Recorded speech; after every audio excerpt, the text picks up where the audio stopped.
soo dhaweeyo geesiga Soomaaliyeed haliyeyga Soomaaliyeed Cabdikariim Sheekh Muuse qalbinaga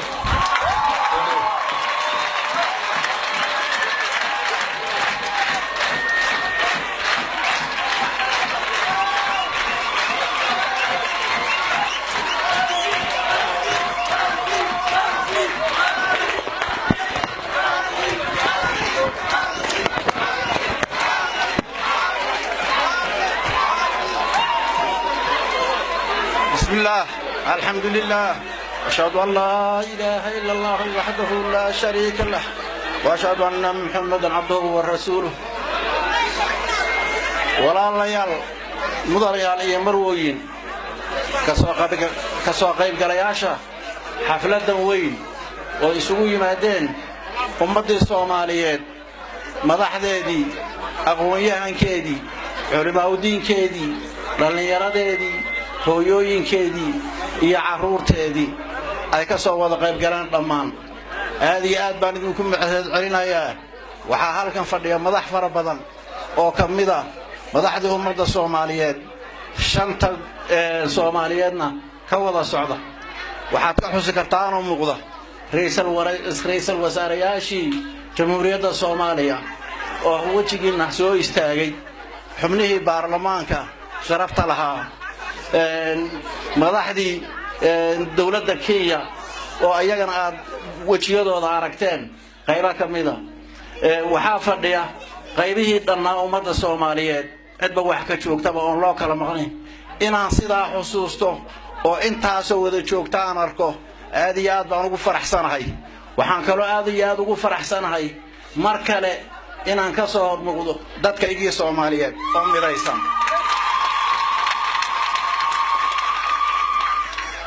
walaalayaal waxa laga yaabaa dhacdadii aniga u dhacday inay u ahayd ummadda Soomaaliyeed maslaxo caam ah waan rajaynayaa ilaahna waxaan ka baryayaa inay noqoto maslaxa isu keenta ummadda Soomaaliyeed sidaan halkan u wada fadhino walaalayaal mudanayaal iyo marwooyin runtii waxaan jeclaan lahaa inaan aad iyo aad idinku mahadceliyo kana hadlo waxyaabihii dhacdooyinka ahaa iyo qaabkii loo hawlgalay ummadda Soomaaliyeed iyo madaxdeedu ay u wada hawlgaleen iyagoon u kala hadhin meel ay joogaanba dibadda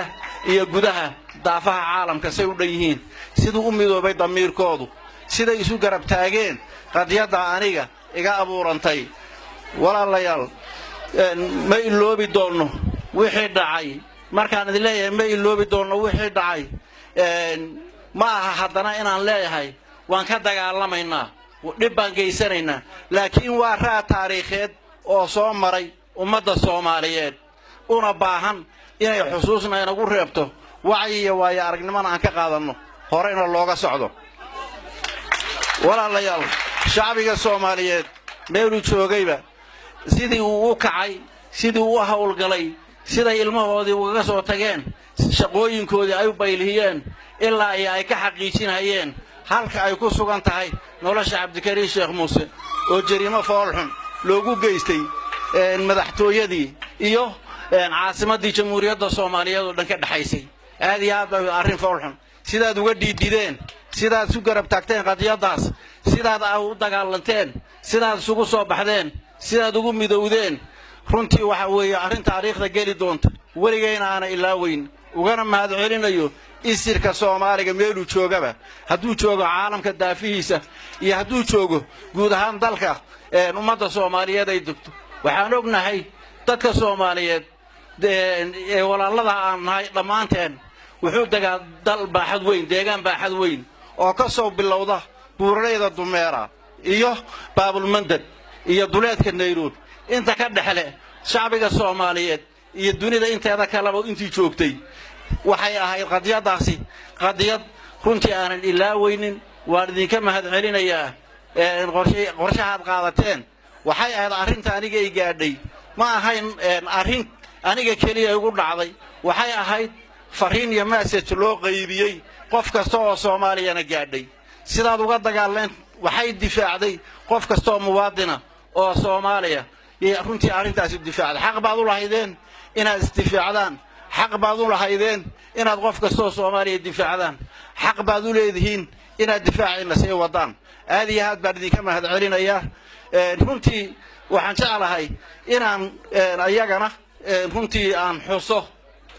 madaxda ummadda Soomaaliyeed oo ayaduna hawlgalka mid baaxad leeg iyaduna dhinaceeda ka waday xubnaha baarlamaanka jamhuuriyadda Soomaaliya dawladda federaalka labadeeda gole aqalka sare dawladda Soomaaliya iyo aqalka hoose jamhuuriyadda Soomaaliya marka waa golayaasha shacbiga Soomaaliyeed aqalkiisa sare iyo kiisa hoosaba ayaguna sida ay hawlgaleen iyo go'aamada ay qaateen iyo difaaca ay galeen yaan jeclaan lahaa inaan iyadana aad uga mahad celiyo shacbiga Soomaaliyeed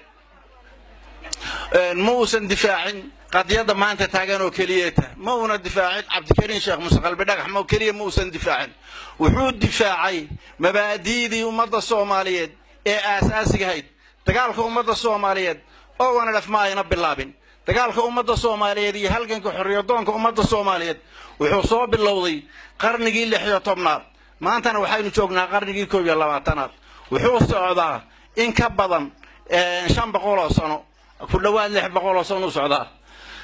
miyaan oran karnaa qadiyadii Soomaaliyeed ee uu hogaaminayay Imaam Axmed Gurey Soomaali ma ahayn miyaan oran karnaa miyaan oran karnaa waxay doonayeen dal Soomaaliyeed ma ahayn miyaan oran karnaa Sayid Maxamed Cabdullaah Xasan halyeeygi ummadda Soomaaliyeed iyo ciidankiisa daraawiistu ma ahayn Soomaali miyaan oran karnaa miyaan dhihi karnaa ma ayna doonaynin dal Soomaaliyeed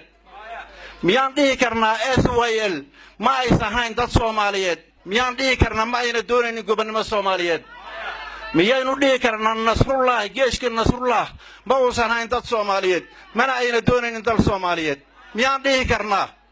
miyaynu dhihi karnaa 1977 dagaalkii dawladda Soomaaliya iyo shacbigeedu wada galeen Etoobiyana lagaga taagroonaaday miyaan dhihi karnaa ma ayna ahayn dawlad Soomaaliyeed iyo dad Soomaaliyeed oo doonaya gobonnimo miyaan oran karnaa qadiyadan oo wana laf maanta ay hogaaminayso waxay ku xidhan tahay la mid tahay dagaalkii taariikhiga ee gobonnimada soo jireenka ee ummadda Soomaaliyeed waxa la doonaya waa hal dad waa hal dal waxa la xoreynaya waa hal ummad waxay difaaceen baarlamaanka Soomaaliyeed labadiisa aqal mabaadi'dii aasaasiga ahayd oo ummadda Soomaaliyeed ee soo bilaabatay qarnigii 16aad yay difaaceen haddii ayna difaaceen ay ka aamusaan waxaa dhici lahayd saan aaminsanahay inay dawladda Itoobiya dawladda Soomaaliya iyo dadkeeda ay ku dacwayso maxkamadaha caalamiga ah oo ay ku eedayso in ay si xaq darro ah ugu soo duuleen dalka Itoobiya burburiyeen dad iyo hantiyada magaalada inay burburiyeen markaana waxay ku yeelan lahayd dawladda Itoobiya waa saan anu leeyahay saan aaminsanahay waxay ku yeelan lahayd magdhow ka soo bilowda qarnigii 16aad kuna yimaada maanta aynu taagannahay oo in ummadda Soomaaliyeed baaxad ay iskaga rogtay awood midna ayna u lahayn aniga waxaan is weydiinayay markii aan arkay marxaladda aan maray markii aan arkay waxaan is weydiiyay mustaqbalka ummadda Soomaaliyeed wuxuu noqon karo bacdama anigu aan qayb ka ahaa gobonnimo doonadii soo jiray ee taariikhda ummadda Soomaaliyeed galay waxaan dhacayna hadda ka hor ayna dhicin runtii baarlamaanka ummadda Soomaaliyeed wuxuu mudan yahay duco iyo abaal iyo sharaf mar walba in loo hibeeyo lana garab istaago wuxuu gudanayaa si xaq ah wuxuu gudanayaa hawlgalladiisa waajibka wuxuu gudanayaa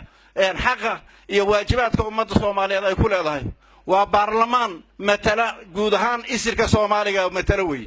sidaa darteed baarlamaanka Soomaaliyeed mar walba waxaan garab taagannahay shaqooyinkiisa hiil iyo hoon wala garab istaagaynaa sidoo kale shacbiga Soomaaliyeed waxaan iyagana la garab taagannahay dhamaanteena loo baahan yahay inay noqdaan walaalo isir walaalo weeye dal iyo dad iyo diin ka dhaxayso dhalasha ka dhaxayso ma soo koobi karo mahadcelintii halka ay iga gaarsiisan tahay waa laga yaabaa haddaan hadalladayda qaarkood inay idinka naxiso oo ay noqdaan hadalla qaarkood naxadin iyo tiiraanya leh ma rabo in dadku aad u naxnaxaan ama waxa raba in la adkaysto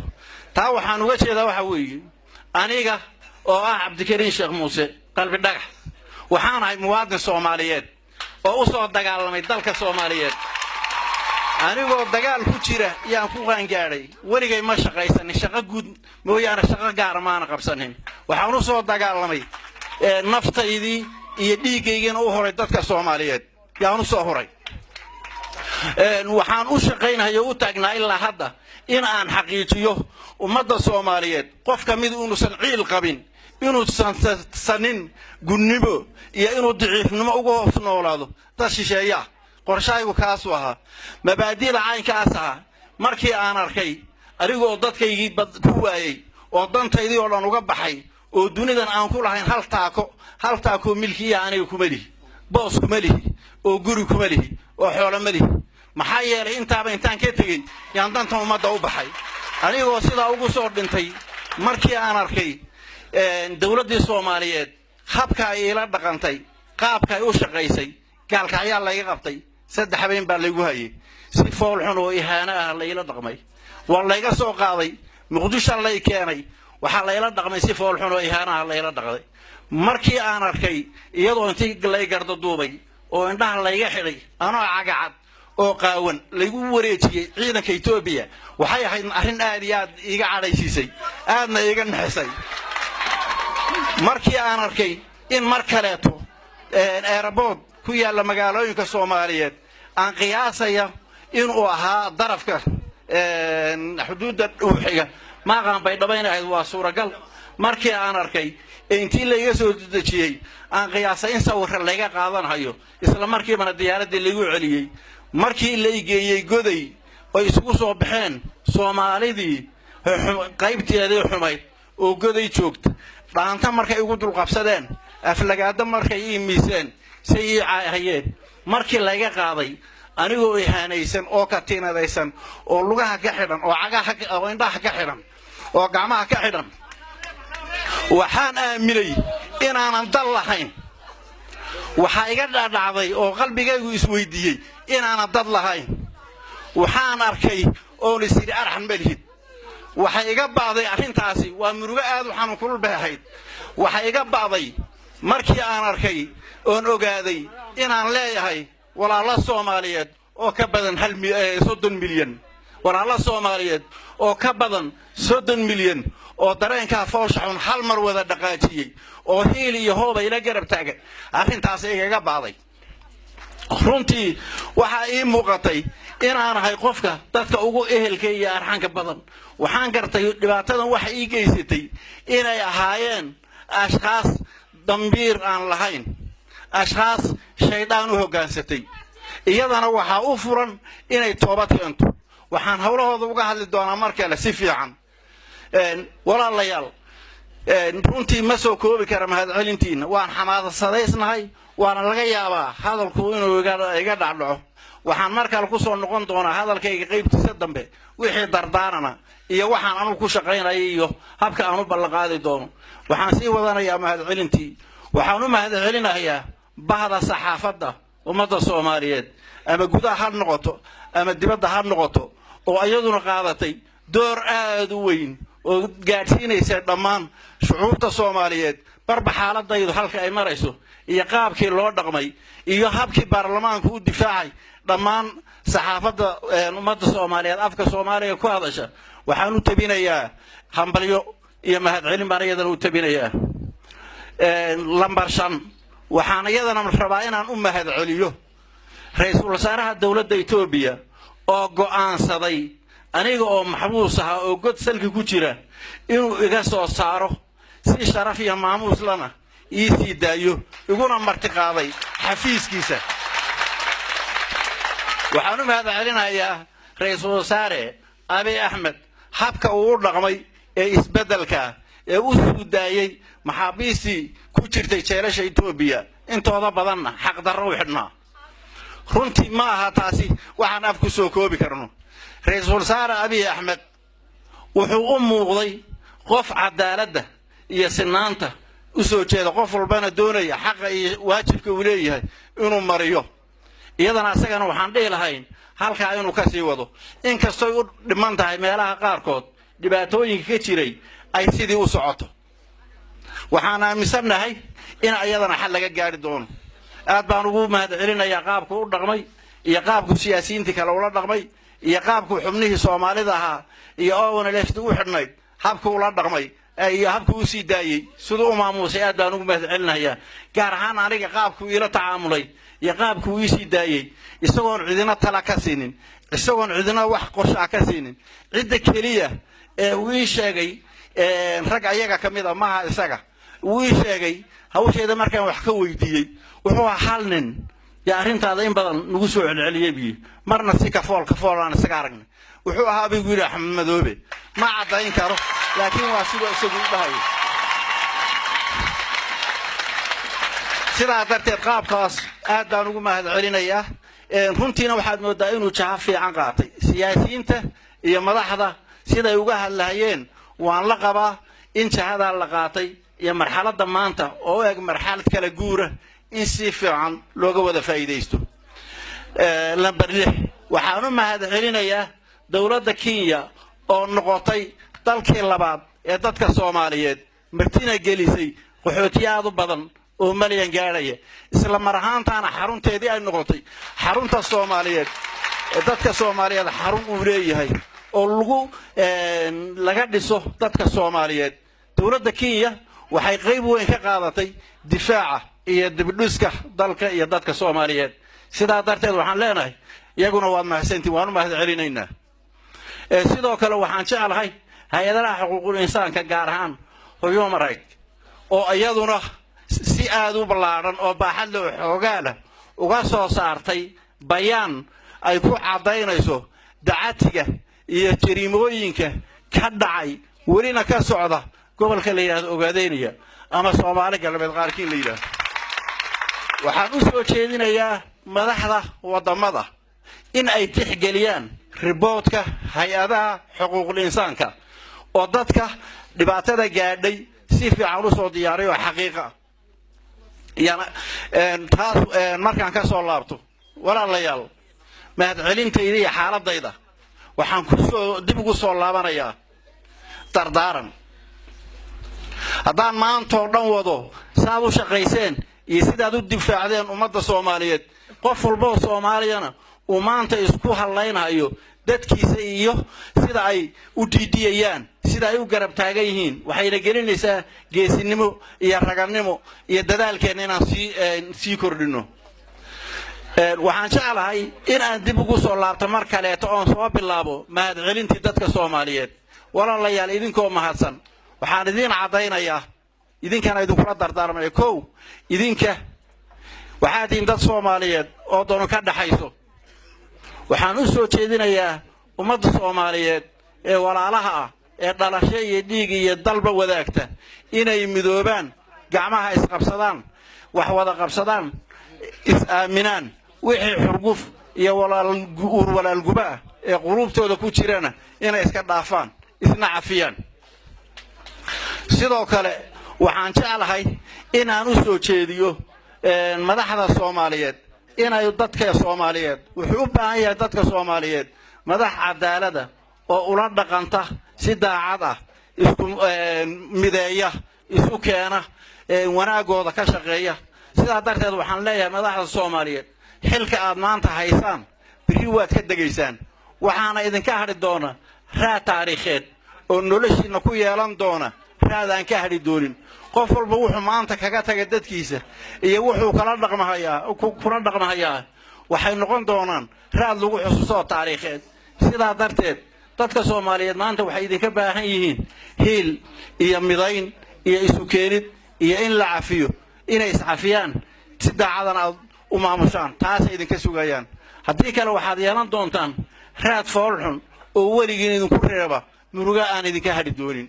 intay hadda waqtiga u fursad baad haystaan madaxda ummaddu waa inay ka faa'iideysato fursadda dadkoodana daacad ula dhaqmaan ilaahayna ka yaabaan wixii xumaan ay wadaan ay ka joogaan markaan saa leeyahay maaha inaan tilmaamahayo group iyo dad gaara maaha ee dadka Soomaaliyeed madaxdiisa oo in badan oo kamid ah calasha ay ka timaado inaasan dhila waxaan jecelahay in aan wax yar ka taabto madaxda dawladda Soomaaliland iyo Puntland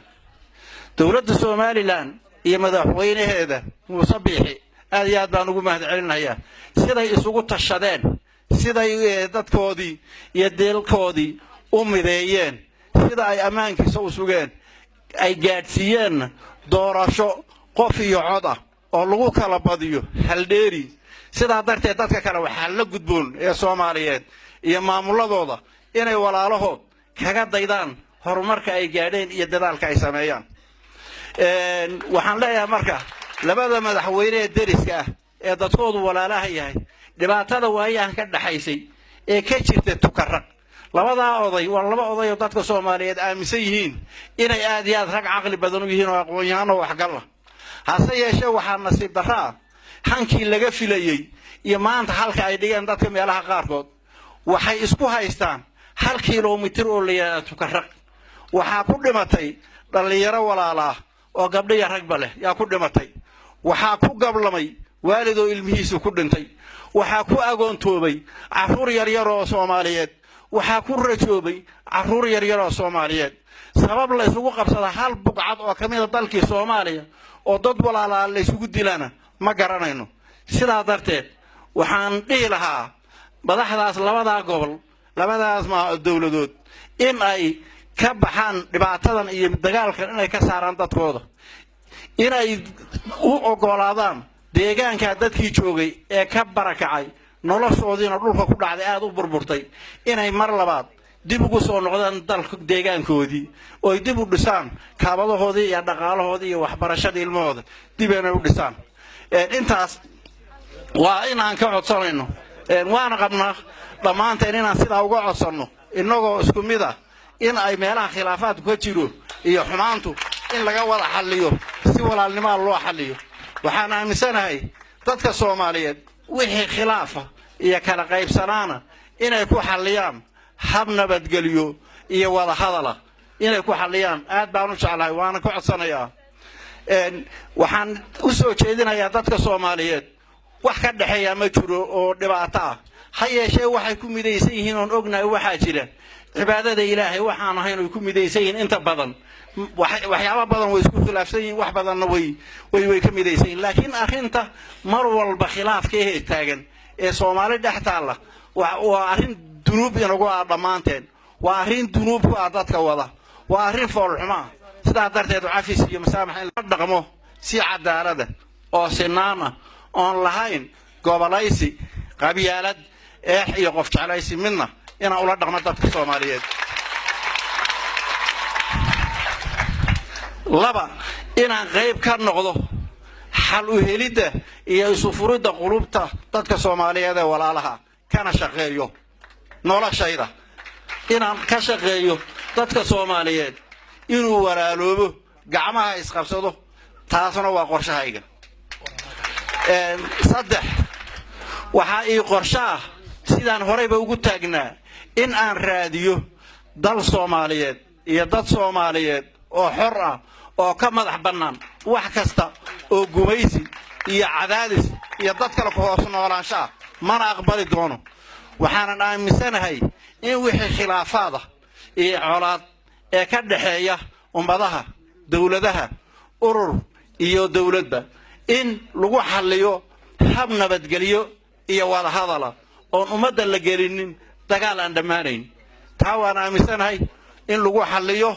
hab nabadgelyo iyo wada hadal wixii khilaafa ee ka dhaxeeya dawlado iyo ururo oo inaga khuseeya waxaan kaloo jeclaan lahaa inaan ayadana ugu baaqo ra'iisul wasaaraha Itoobiya maanta wuxuu waajahay in uu ka gaadho xal iyo go'aan fiican khilaafkii dheera ama khilaaf maaha dagaalkii dheera ay soo wada galeen shucuubta Itoobiya iyo ta Soomaaliyeed wuxuuna ii sheegay inuu diyaar u yahay inuu go'aan rasmi ah inuu ka gaari doono sidaa darteed waxaan ku boorinayaa inuusan arrinta kan soo noqonin ee ka dhabeeyo xaaladda ka taagan colaadan geeskan Afrika ee Soomaaliya oo dhan saamaysay ee Itoobiya saamaysay ee kacdoomada dhalisay ee abuurtay khilaaf iyo xataa Soomaali gudaheeda in waxyaabo ka soo dhashaan ee shisheeye Soomaaliya soo gelisay waxaas oo dhan waxay ka biqlahayaan xuduntoodu ay tahay gobolka adduunka u yaqaan Ogaden region ilaa khilaafkaas ilaa colaadda halkaa ka jirto gobolkaa la xalliyana weligeed ma degayso sidaa darteed waa in gobolkaas xal laga gaadho waxaan jeclahay walaalayaal idinkoo mahadsan idinkoo runtii aan mar walba wajiyadiinnu farxad gelinayaan inaan idinku baaqo in aan u wada dareerno inaan dhammaanteen ka wada shaqayno waa taydii horaan ku celcelinayaa midnimo soomaalinimo walaalnimo uurfayoobi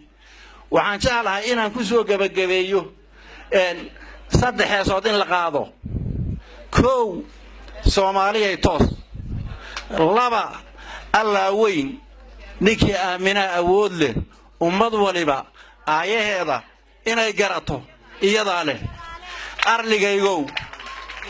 markaan uurka hooyaday ifka uga soo baxay leeydiisa udugale kii ugu anqariyow arligaygow midka ka horjeedee adoonsiga la jira soo ma oga isagu inuu ku leeyahay in inta hawlgal dhinaca lugta ama aan ka bilaabo dhuuso mareeb in aan tago boosaasan wadada u hayo in aan soo jiireeyo in aan tago lawyacado in aan ka gudbo oon tago muruxle iyo dumayra in aan tago qorshaygu ka weey aad iyo aad baad u mahadsantiin hagaag waxaa jira asxaab buu ku aadan yaa waxaa qoraya aqoon-yahano Soomaaliyeed iyadana saasaad ula soconaysaan goorta uu soo baxana iyagaan ka sugaynaa Soomaaliya ha israacdo Soomaaliya ha midowdo Soomaaliya ha noolaato shacbiga Soomaaliyeed ha israaco